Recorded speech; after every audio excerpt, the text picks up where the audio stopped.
आज हमें समय अवसर नहीं मिला, हमें अपनी बातों को रखने का अवसर कल दिया जाएगा।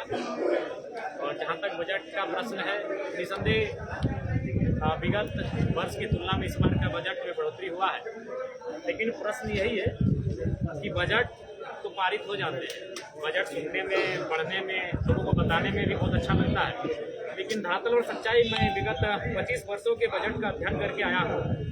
इस बार का व्यय जो कि अभी तक प्राप्त नहीं हुआ है, 2023-24 में कुल योग था 1,41,498 करोड़। इसमें खर्च किया गया था 1,07,920 करोड़। उससे पूर्व प्रत्येक वर्ष का जो बजट है उसमें कुल योग, मूल बजट, प्रथम अनुपूरक बजट, द्वितीय अनुपूरक बजट, तृतीय अनुपूरक बजट, तो उसका कुल योग बजट का होता है।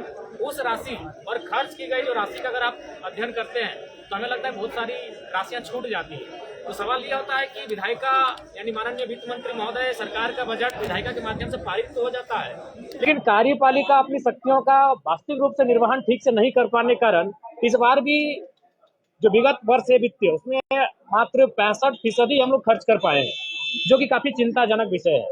और महत्वपूर्ण विषय, चूंकि हम लोगों ने मैया सम्मान योजना पर काफी फोकस किया, चलिए अगर उसके नाते नारियों का उत्थान होता है तो स्वागत है, लेकिन कहीं ना कहीं युवाओं के रोजगार की बात कही जाए तो इसमें भी सरकार का स्टैंड साफ नहीं है।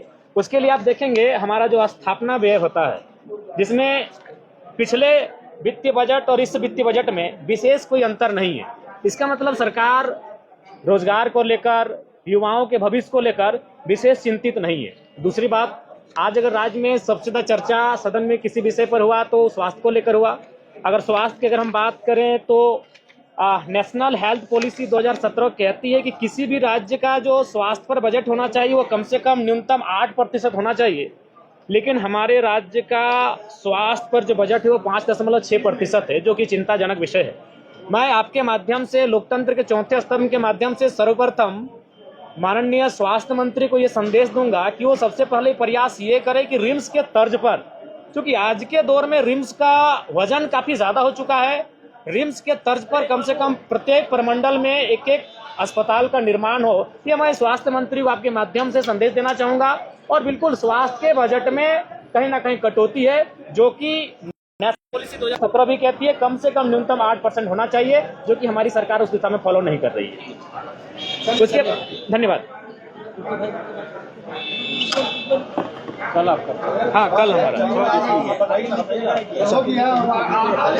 और एक महत्वपूर्ण, चूंकि मैं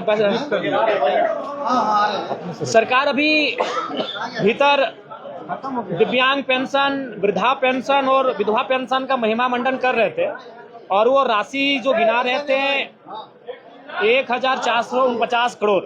अगर एक बार में इस राशि को सुनेंगे तो बड़ा बृहद लगेगा कि 1,449 करोड़ 26 लाख बहुत बड़ी राशि है, लेकिन इस फिर ये कह रहे हैं कि 12 लाख लोगों को पेंशन दिया जाएगा। तो मान के चलिए उस राशि को अगर हम 12 लाख से डिवाइड करते हैं तो रिजल्ट आता है माफ कीजिएगा 1,44,926, और फिर उसको 12, चूंकि एक साल में 12 महीने होते हैं और बजट एक साल की आता है, फिर अगर उसको 12 से डिवाइड देते हैं तो रिजल्ट आता है 1,006 रुपए। यानी सुनने में क्या लगा, 1,449 करोड़ 26 लाख, लेकिन जब उसको भाग देने भाग देते तो रिजल्ट कितना आया, 1,006 रुपए। तो पेंशन तो वही है, 1,000 रुपए ही तो पेंशन है, लेकिन देखिए महिमा मंडन कैसा होता है। क्या बजट में दर्शाया गया, 1,449 करोड़ 26 लाख दिव्यांग खुश, वृद्धा खुश, विधवा खुश, लेकिन जब उसको अध्ययन करते हैं, उसको भाग देते हैं तो रिजल्ट आता है 1,006 रुपए मासिक। वही तो है ही। तो इसलिए बजट में मैया सम्मान योजना पर विशेष फोकस रहा है, उसके अलावा कृषि पर फोकस रहा है। उसके अलावा अगर आप कहें हेल्थ पे बात की जाए, नए सृजन पे बात की जाए, युवाओं पे बात की जाए तो विशेष नहीं रहा। बाकी आप सबों का धन्यवाद। प्रत्येक दिन मैया सम्मान कैसे देखते हैं? देखिए हमें लगता है ये राज्य को विशेष दिन ये योजना टिक नहीं पाई, क्योंकि इसी बार क्या बजट में देखिए और पिछले बजट में जाके देखिए, मैया सम्मान की योजना की राशि को जिस विभाग के माध्यम से सुपुर्द किया जाएगा बहुत ज़्यादा उछाल आया है परसेंटेज में। बाकी जो विभाग थे उनमें तनिक कटौती भी की गई है। तो ऐसा आगे भी आपको देखने को मिलेगा कि बाकी जरूरत विभाग है जैसे शिक्षा, स्वास्थ्य, श्रम नियोजन, उन विभागों में कटौती होगी और मैया सम्मान योजना जो सरकार की साख बन चुकी है उसे बरकरार रखने के लिए प्रयास किया जाएगा। धन्यवाद। एक साड़ी पे सरकार लगातार ओवरऑल अपना पीठ थपथपाते नजर आ रही है इस बजट में। देखिए, ओवरऑल हम भी यही कहेंगे, जब तक आपकी कार्यपालिका क्रियान्वयन ठीक से नहीं कराएगी कार्यों का, तब तक आप कितना भी पीठ थपथपा ले कोई फर्क नहीं पड़ेगा। जैसे उदाहरण के लिए यहाँ सैकड़ों चेक डैम बनाने की बात कही गई है, चलिए ग्राउंड पे बैठ के देखते हैं। मैं अपने गांव को उदाहरण देता हूं, 500 मीटर में, 500 मीटर को हम लोग आधा किलोमीटर कहते हैं, आधा किलोमीटर में 3 चेक डैम का निर्माण हुआ है। एक भी चेक डैम से किसी प्रकार की सुविधा और लाभ लोग नहीं ले पा रहे हैं।